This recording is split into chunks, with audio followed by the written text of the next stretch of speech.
Hello प्रिय देशवासियों, जय भीम, नमो बुद्धाय। आज मैं अम्बेडकरवाद बनाम आडंबरवाद चैनल में आपका स्वागत करता हूं। मैं तहे दिल से आपका अभिनंदन करता हूं, वंदन करता हूं, नमन करता हूं। आज मैं भारतीय संविधान के निर्माता, बोधिसत्व, भारत रत्न डॉक्टर भीमराव अंबेडकर का कोटि कोटि नमन करता हूं। आज मैं पूना पैक्ट के फैक्ट पर चर्चा करेंगे। पूना पैक्ट का क्या इतिहास है, क्यों यह दलितों की जिंदगी का एक तरह से कब्रगाह कहा जाता है, उसके इतिहास को जानने की कोशिश करेंगे। और डॉक्टर भीमराव अंबेडकर ने क्यों महात्मा गांधी को कहा था उन्होंने कि गांधी जी कोई महात्मा नहीं है बल्कि एक शातिर राजनेता है। इस कथन पर हम चर्चा करेंगे और देखने की कोशिश करेंगे कि बी आर अम्बेडकर की बातें कितनी लॉजिक हैं और कितनी तर्कसंगत है, या गांधी जी का जो तर्क है वो कितना लॉजिक है, वो कितना तर्कसंगत है। तो यहां पर हम ये जानने की कोशिश करेंगे कि पूना पैक्ट की घटना होने से पहले गोलमेज सम्मेलन हुए थे। 3 गोलमेज सम्मेलन हुए थे लंदन में 1930 से लेकर के 1932 तक। बी आर अम्बेडकर जो डिप्रेस्ड क्लास था भारत में, जो दलित समाज था भारत में, उसका प्रतिनिधित्व करने के लिए वो लंदन गए थे।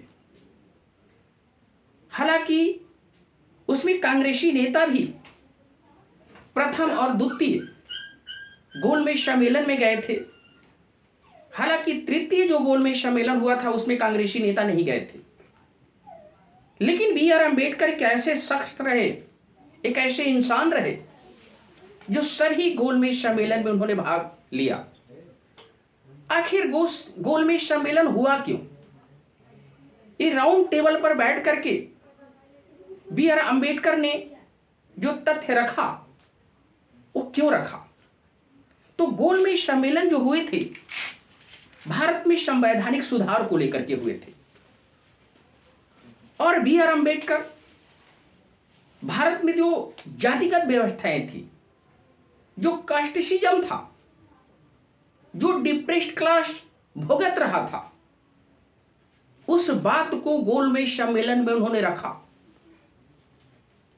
तो जो प्रथम गोलमेज सम्मेलन हुआ और द्वितीय गोलमेज सम्मेलन हुआ, उसमें खास रूप से बी आर अम्बेडकर ने जो भारतीय समाज में दलितों की जो हालत थी, दलितों के साथ जो हो रहा था, उन्होंने अपनी आंखों से देखा था और झेला भी था।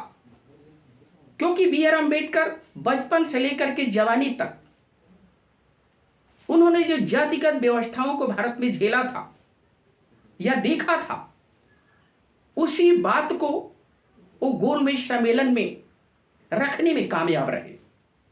उन्होंने बताया, मैकडोनाल्ड जो उस समय इंग्लैंड के पीएम थे, प्राइम मिनिस्टर थे, या जो भी वहां अंग्रेजों के अधिकारी थे या नेता थे, उनके सामने उन्होंने उस बात को रखा कि किस तरह से भारत में पेशवाओं के शासनकाल में दलितों के गले में हंडियां बांधी जाती है, दलितों के कमर में झाड़ू बांधे जाते हैं, दलितों की परछाई तक से नफरत किया जाता है, दलितों की आवाज तक से नफरत किया जाता है, उनको इंसान ही नहीं समझा जाता। क्योंकि बी आर अम्बेडकर बचपन से लेकर के जवानी तक जो झेला था, उन्होंने स्कूल में जो झेला था, उनको पानी पीने नहीं दिया गया, उनको मंदिर में नहीं जाने दिया जाता था, उनको शिक्षा नहीं दिया जाता था, उनको भी किसी भी सामाजिक कार्य में भागीदारी से अलग कर दिया जाता था। इन सारी बातों को बी आर अम्बेडकर ने गोलमेज सम्मेलन में रखा। हालांकि द्वितीय गोलमेज सम्मेलन में गांधी जी ने वहां अपनी बात रखी। उन्होंने कहा कि बी आर अम्बेडकर देश को बांटना चाहते हैं, देश को गुमराह करना चाहते हैं। लेकिन गांधी जी की एक भी बात नहीं मानी गई, क्योंकि अंग्रेज समझते थे कि बी आर अम्बेडकर जो भी बात रख रहे हैं वो बिल्कुल लॉजिक है, तर्कसंगत है। क्योंकि उस समय अंग्रेजों का शासन था भारत में, वो सच्चाई से परिचित थे, वो जानते थे कि बी आर अम्बेडकर जो लॉजिक दे रहे हैं, जो तर्क दे रहे हैं, वो बिल्कुल राइट है। और अंततः आपको हम बताना चाहेंगे कि गांधी जी जो वर्ण व्यवस्था के पक्षधर थे, वो समाज को वर्ण व्यवस्था से चलाना चाहते थे। जो वर्ण व्यवस्था हमारी थी, क्या थी? ये क्षत्रिय, ब्राह्मण, वैश्य, शूद्र, जिसको वेदों में कहा गया है, क्या कहा गया है कि ये जो ब्राह्मण है ये ब्रह्मा के मुख से पैदा हुआ, क्षत्रिय जो है भुजाओं से पैदा हुआ, वैश्य ब्रह्मा के जांघ से पैदा हुआ, और शूद्र पैर से पैदा हुआ। ये जो काल्पनिक बातें थी, ये गांधी जी की बातें वहां पर ज्यादा तर्कसंगत साबित नहीं हुई। वर्ण व्यवस्था से जो समाज चलाने की व्यवस्था वो रख रहे थे, वो शायद अंग्रेजों को मंजूर नहीं था। और अंततः वहां के जो प्रधानमंत्री थे मैकडोनाल्ड साहब ने 16 अगस्त 1932 को कम्युनल अवार्ड दिया। ये इतिहास की जबरदस्त घटना थी। अंबेडकर की जिंदगी का एक पुरस्कार मिला था। उन्होंने जो संघर्ष किया था उसका एक अवार्ड उनको मिल चुका था। अब ये अवार्ड का मकसद क्या था? अवार्ड का मकसद था, ये जो हमारे यहां इलेक्टोरेट की पावर थी, सेपरेट इलेक्टोरेट, यानी पृथक जो निर्वाचन क्षेत्र की बात की गई थी, उसमें कहा गया था कि दलितों को 2 राइट दिया जाता है निर्वाचन के क्षेत्र में, सेपरेट इलेक्टोरेट। यानी आप अपनी भाषा में समझने की कोशिश करिए कि जिस तरह से हमारे क्षेत्र में जो विधायक होते हैं, जो सांसद होते हैं, जिनको हम लोग चुनते हैं, उसमें हमारा जो दलित समाज होगा, वो दलित समाज अपना एक प्रतिनिधि खड़ा करेगा। उसमें सिर्फ दलित समाज ही वोटिंग करेगा, और दलित समाज के लिए वो व्यक्ति काम करेगा।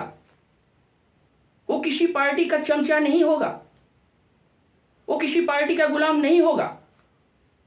जिसको दलित समाज चुनेगा उसमें सिर्फ दलित ही वोटिंग करेगा। एक राइट ये मिला था।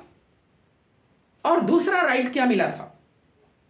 दूसरा राइट मिला था कि जो सामान्य सीट होगा, जो जनरल कैटेगरी की सीट होगी, उसमें जो व्यक्ति खड़ा होगा उसमें सभी वोटिंग करेंगे, उसमें भी दलित समाज वोटिंग करेगा, उसमें भी डिप्रेस्ड क्लास वोटिंग करेगा। ये राइट हमको मिला था। यानी हमको 2 वोटिंग का राइट मिला था कम्युनल अवार्ड में। लेकिन गांधी जी को शायद ये मंजूर नहीं था। जब ये कम्युनल अवार्ड की घोषणा कर दी गई तो गांधी जी ने कई पत्र अंग्रेजों को लिखे कि नहीं, इसको रद्द कर दिया जाए, कम्युनल अवार्ड का प्रभाव खत्म कर दिया जाए। अंबेडकर जो बात कह रहे हैं वो देश को तोड़ने की बात कह रहे हैं, बांटने की बात कह रहे हैं। लेकिन नहीं, अंग्रेजों ने सच्चाई समझ लिया था, फैक्ट को समझ लिया था। उन्होंने साफ साफ बोल दिया गांधी जी से कि नहीं, बी आर अम्बेडकर जो बात कह रहे हैं वो बिल्कुल लॉजिक है, तर्कसंगत है, और ये अवार्ड घोषित कर दिया गया है और इसको लागू किया जाएगा। गांधी जी बड़े ही शातिर तरीके से, हमको इस बात को समझना पड़ेगा कि 20 सितंबर 1932 को गांधी जी ने एक ऐसी चाल चली, पूना की यरवदा जेल में वो आमरण अनशन पर बैठ गए। उन्होंने कहा कि कम्युनल अवार्ड को फॉलो नहीं किया जाएगा, अगर इसको फॉलो किया जाएगा तो हम अपनी जान दे देंगे। वाह रे गांधी जी, जब हमारे देश में गुलामी चल रही थी, अंग्रेजों का शासन था, तो अंग्रेजों को भगाने के लिए आपने आमरण अनशन कभी नहीं किया कि अंग्रेज हमारे देश को छोड़ के चले जाएं। लेकिन जो हमको राइट मिला था, डबल वोटिंग का जो पावर हमको मिला था, उस प्रभाव को खत्म करने के लिए पूना की यरवदा जेल में जो गांधी जी ने माइंड गेम खेला, वो कहीं ना कहीं दलितों के हित की हकमारी थी। दलितों का जो हक था उसको उन्होंने एक तरह से कब्रगाह बना दिया। जब ये आमरण अनशन पे बैठे हुए थे, बी.आर. अम्बेडकर के ऊपर काफी प्रभाव पड़ा, काफी दबाव पड़ा। जितने भी कांग्रेसी नेता थे, सबने बी.आर. अम्बेडकर को एक तरीके से घेर रखा था और चेतावनी दे रहे थे कि अगर गांधी जी आमरण अनशन पे बैठे हैं,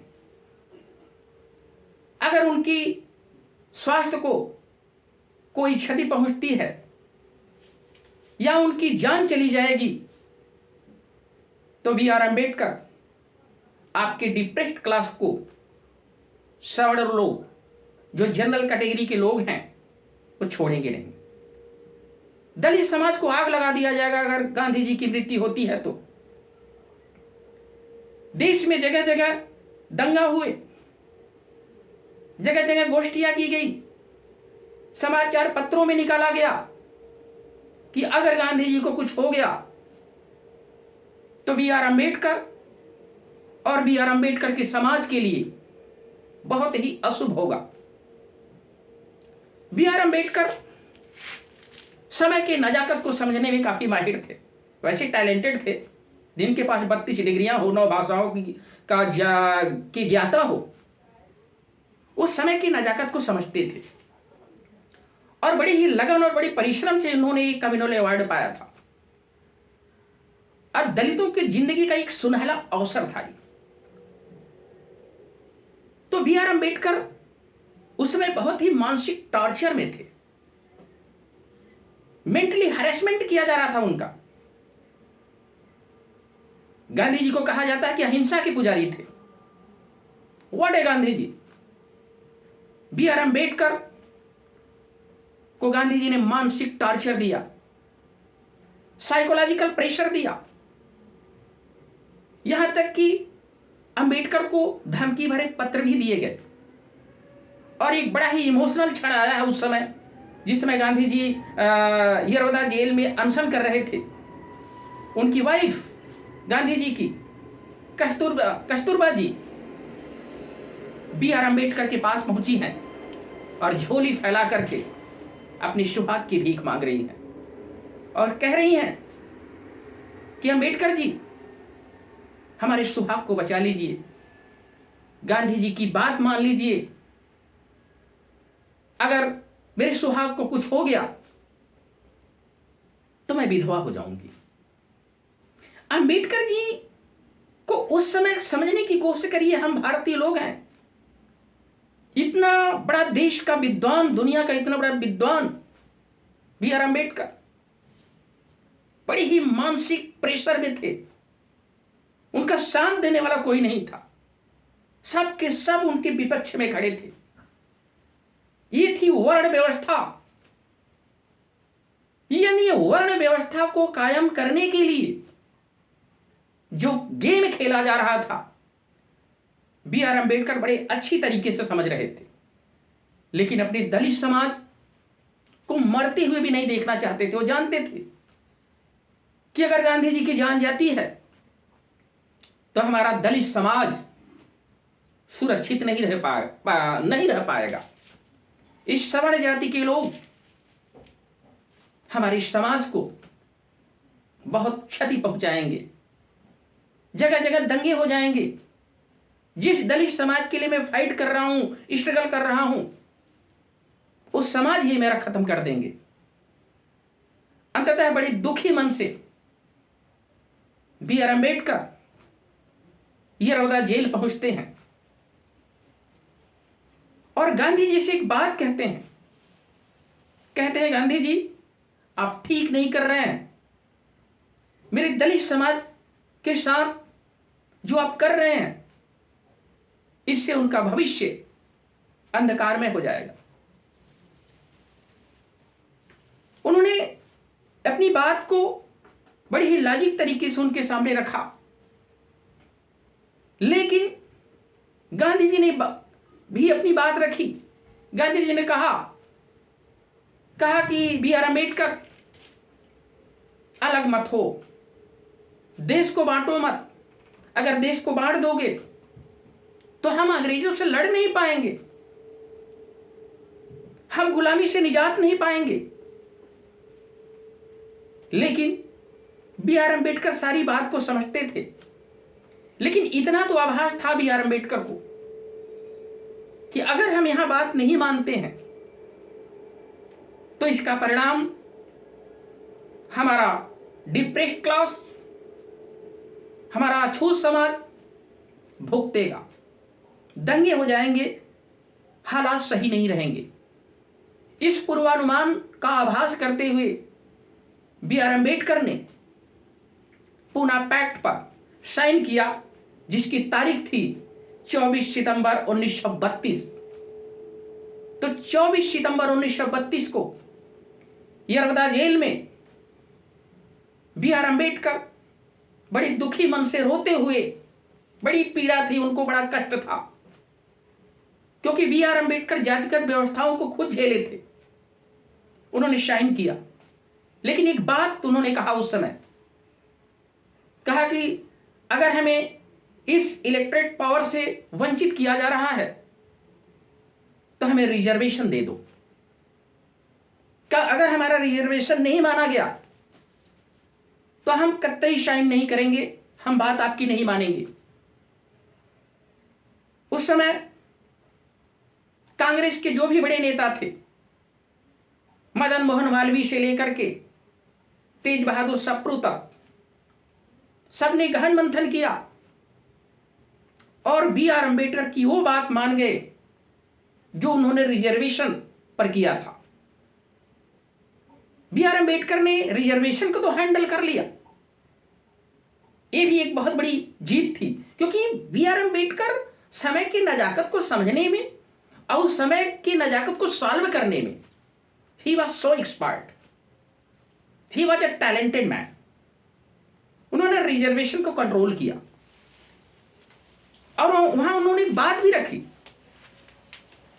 कही उन्होंने कि जो 78 सीट है प्रतिनिधित्व के लिए, वो 148 किया जाए। बी आर अम्बेडकर की बात को माना गया और तब जाकर के गांधी जी ने आमरण अनशन तोड़ा था। तो ये एक इतिहास है पूना पैक्ट का। अंबेडकर को चारों तरफ से घेर लिया गया एक तरीके से, कांग्रेसी नेता से लेकर के जितने भी लोग थे सवर्ण, सबने घेर रखा था। मजबूर हो गए थे, रोते हुए उन्होंने साइन किया था उस पर। अगर सच्चाई जानेंगे हम तो आंसू निकल जाते हैं। बी आर अम्बेडकर कोई सामान्य इंसान नहीं थे। वो विदेशों में जब रहते थे तो उन्होंने जातिगत व्यवस्थाओं को नहीं झेला, लेकिन जब भारत आते थे तो उन्हें हर चीजें वो देखने को मिलती थी। आपको याद होगा बड़ौदा जब वो गए थे, बड़ौदा किंग के वादे पर वो सेवा करने के लिए गए थे, चपरासी फाइल फेंकता था। और वहां पर बड़ौदा में ही एक सराय में ठहरे हुए थे, कैसे दर्जनों पारसियों ने उनकी जान लेने को उतारू हो गए थे। इस सारी चीज को वो झेले थे। दौलताबाद की सैर पर जब वो निकले थे तो उनके साथ कितने मुस्लिम भाइयों ने गाली गलौज किया था, हर पग पग पर उन्होंने झेला था। उनके दर्द को अगर समझेंगे ना तो शायद इंसान बन जाएंगे। B.R. अम्बेडकर को समझने वाले बहुत कम हैं। अब मैं तो साफ साफ कहता हूं कि B.R. अम्बेडकर का नुकसान करने वाले अधिकतर शायद अम्बेडकरवादी उस सच्चाई को नहीं समझ पाते हैं।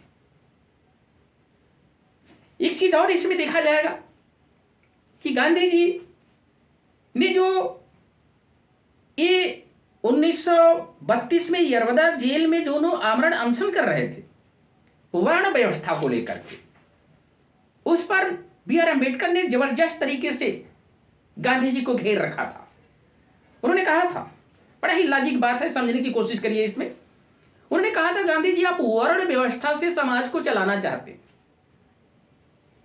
आपका मानना है कि जो पढ़ाएंगे लिखाएंगे वो ब्राह्मण रहेंगे, पूजा पाठ करेंगे, और जो लड़ेंगे शासन चलाएंगे राजा होंगे वो क्षत्रिय होंगे, और जो व्यापारी किसान का काम ये चलाएंगे ये वैश्य रहेंगे, और जो मजदूर होंगे सेवक होंगे शूद्र होंगे।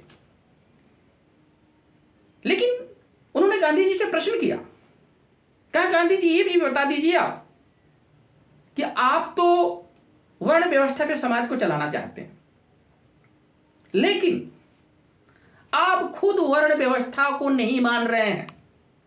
क्यों? क्योंकि आप तो बनिया हैं और बनिया का काम है व्यापार करना, तो आप व्यापार नहीं कर रहे हैं। आप तो बैरिस्टर बन गए, लॉयर बन गए, आप वर्ण व्यवस्था को कहां फॉलो कर रहे हैं?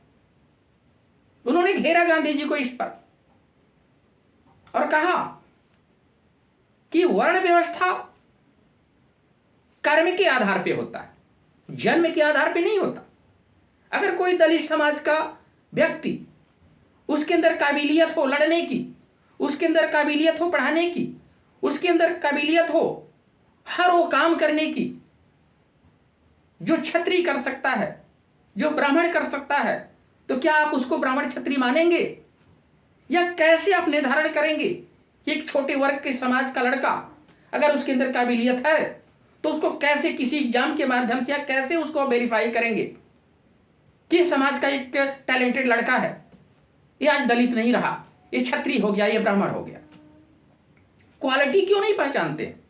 लेकिन गांधी जी एक शातिर तरीके से सारी रचना का चक्रव्यूह रच रहे थे और B.R. अम्बेडकर इस चीज को समझते थे और इस चीज को उन्होंने भुगता भी आगे चल करके। और B.R. अम्बेडकर को एहसास हुआ कि जो पूना पैक्ट हुआ, वो पूना पैक्ट का जो फैक्ट जानने की कोशिश करेंगे तो B.R. अम्बेडकर के साथ दलित समाज के साथ छल हुआ। जब अंग्रेज भारत छोड़कर चले गए, उस समय जो सरकार बनी, उस सरकार में कांग्रेस की सरकार बनी, उसमें पंडित जवाहरलाल नेहरू जब कैबिनेट की लिस्ट लेकर के गांधी जी के सामने पहुंचे हैं और वो लिस्ट जब गांधी जी देख रहे थे तो उसमें B.R. अम्बेडकर का नाम कहीं नहीं था। वहां पर गांधी जी ने एक बहुत ही लॉजिक बात कहा है कि पंडित जवाहरलाल नेहरू से उन्होंने कहा है, इस स्वतंत्र भारत की कैबिनेट मीटिंग है, इस स्वतंत्र भारत की कैबिनेट लिस्ट है, ये किसी बाप की जागीर नहीं है, B.R. अम्बेडकर का नाम कहां है? तब जाकर के उस कैबिनेट लिस्ट में B.R. अम्बेडकर का नाम दर्ज किया गया और भारत के पहले कानून मंत्री B.R. अम्बेडकर बने। और हिंदू कोड बिल पर आप देखेंगे बहुत ही जबरदस्त पॉइंट हिंदू कोड बिल का रहा है। B.R. अम्बेडकर ने बहुत ही महत्वपूर्ण बातें उसमें लिखी है। आज हमारी महिलाएं अगर अपने राइट को पा रही हैं, अपने अधिकार को पा रही हैं, तो हिंदू कोड बिल की वजह से पा रही हैं। उस समय पंडित जवाहरलाल नेहरू ने पूरी तरीके से हिंदू कोड बिल को लागू नहीं किया। प्रथम सत्र के दौरान एक दो पॉइंट लागू हुआ, उसके बाद ब्लॉक कर दिया गया। B.R. अम्बेडकर काफी नाराज हुए, उन्होंने रिजाइन भी कर दिया, क्योंकि पद के वो लोभी नहीं थे, वो कर्म करना चाहते थे, समाज के लिए वो काम करना चाहते थे। और बी आर अम्बेडकर वो इंसान थे जो एक के लिए नहीं जिए, वो सब के लिए जिए। सलाम करते हैं ऐसे मसीहा को, ऐसे नहीं कहे जाते। तो बी आर अम्बेडकर ने जो लॉजिक दिया, जो बातें कही, आज समाज के लिए प्रासंगिक है। बी आर अम्बेडकर वैसे ही नहीं याद किए जाते, उन्होंने पूरी जिंदगी लगाई है इस समाज सेवा में, अपने बच्चों तक को कुर्बान किया है। तो पूना पैक्ट का अगर फैक्ट जो यरोदा जेल में चल रहा था, उसका गेम समझेंगे अगर आप, तो जानेंगे कि भारतीय राजनीति का एक बड़ा ही कड़वा दिन था। वो एक काला ब्लैक डे एक तरीके से कहा जाएगा, एक तरह से ब्लैकमेल किया गया बी आर अम्बेडकर को। ऐसे विद्वान इंसान की सोच को चारों तरफ से घेर करके तबाह कर दिया गया। तो ये जो घटना हुई भारत के इतिहास में, वो दलितों की कब्र गाह बन गई, कब्र तोड़ दिया। हालांकि रिजर्वेशन जो उन्होंने हैंडल किया बी आर अम्बेडकर ने, उस रिजर्वेशन का प्रावधान उन्होंने बाद में भारतीय संविधान को लिखा जब उन्होंने, तो भारतीय संविधान में रिजर्वेशन की प्राथमिकता को उन्होंने उसमें दर्ज किया और लिखा कि दलितों की शिक्षा का बजट जो होगा वो बढ़ाया जाएगा, दलितों को उस रिजर्वेशन के तहत नौकरी दी जाएगी, नौकरशाही में दलितों का अधिकार होगा, उनको अधिकार मिलेगा, संवैधानिक जो अधिकार होगा, जो राजनीतिक अधिकार होगा, जो संसदीय प्रणाली होगी, उसमें भी दलितों का हक दिया जाएगा। आज हमारा भारतीय संविधान दांव पे लगा हुआ है। इतना आसान काम नहीं है भारतीय संविधान को मिटा पाना। भारतीय संविधान भारत की रीढ़ है। जिस दिन भारत का संविधान नहीं रहेगा, भारत तबाह हो जाएगा। ये भारत देश अगर आज खड़ा है तो इस संविधान की देन है, खड़ा है। अन्यथा देश में जो कुछ हो रहा है, जो राजनीतिक व्यवस्था आप देख रहे हैं, वो देश के भविष्य के लिए बहुत ही घातक है। एक भारत का संविधान है जो भारत को आगे ले जा सकता है। तो हमें हर हाल में संविधान को कायम करना है, संविधान को बचाना है। संविधान ही हमारा रक्षक है। अगर हमारे बीच बाबा नहीं है तो बाबा की मैसेज तो है, बाबा का संविधान तो है। हम उन्हीं के नक्शे कदम पर चलेंगे तो निश्चित रूप से उस बुलंदियों को प्राप्त कर पाएंगे। जो नुकसान हुआ था पूना पैक्ट में, उसकी भरपाई हम इस संविधान से कर पाएंगे। हम पीछे नहीं हटेंगे। रिजर्वेशन है, हम उस कोटे तक पहुंचे हैं। आज हमारे पास राइट है बोलने का, आज हमारे पास शिक्षा है, तो बी आर अम्बेडकर की देन है। सत सत नमन करते हैं ऐसे मसीहा को जो अपने लिए नहीं जिए। अगर आपको याद होगा कि 6 दिसंबर 1956 को बी आर अम्बेडकर की जब मौत हुई थी, तो उनके अकाउंट में एक भी रुपया नहीं था। उनकी लाश दिल्ली से मुंबई ले जाने के लिए बाबू जगजीवन राम ने जहाज की व्यवस्था की थी। तो बी आर अम्बेडकर समाज के लिए जिए। बी आर अम्बेडकर मर गए एक फकीर की तरह। ये लाइन याद रखिएगा, अम्बेडकर ये मर गए एक फकीर की तरह, लेकिन जो लिख गए वो पत्थर की लकीर की तरह, कोई मिटाने वाला पैदा नहीं हुआ है। तो बी आर अम्बेडकर को सत सत नमन करते हुए हम उस बात को एक बार और कहना चाहेंगे जिसको हमारे माननीय कांशीराम ने चमचा युग में कहा है। चमचा युग में उन्होंने साफ साफ लिखा है कि आज का जो सांसद है, जो विधायक है, जो मंत्री है, वो पार्टी का गुलाम है, वो जनता के लिए काम नहीं करता, वो पार्टी के लिए काम करता है। क्योंकि अगर वो पार्टी के खिलाफ जाएगा तो पार्टी उसको निकाल के बाहर फेंक देगी। अगर वो कम्युनल अवार्ड हमारे पास आज होता, सेपरेट इलेक्टोरेट हमारे पास आज होता, तो चमचा युग आज न होता। अब आज उसी पुनः पैक्ट को हम भुगत रहे हैं। फिर भी हमारे पास संविधान है, जो भी है अंबेडकर जी ने हमारे पांव को मजबूत बना के गए हैं इस दुनिया से। सत सत नमन करते हैं, कोटि कोटि नमन करते हैं ऐसे महानायक को। बुद्धं शरणं गच्छामि, धम्मं शरणं गच्छामि, संघं शरणं गच्छामि। जय संविधान, जय भीम, जय भारत। नमो बुद्धाय, नमो बुद्धाय, नमो बुद्धाय।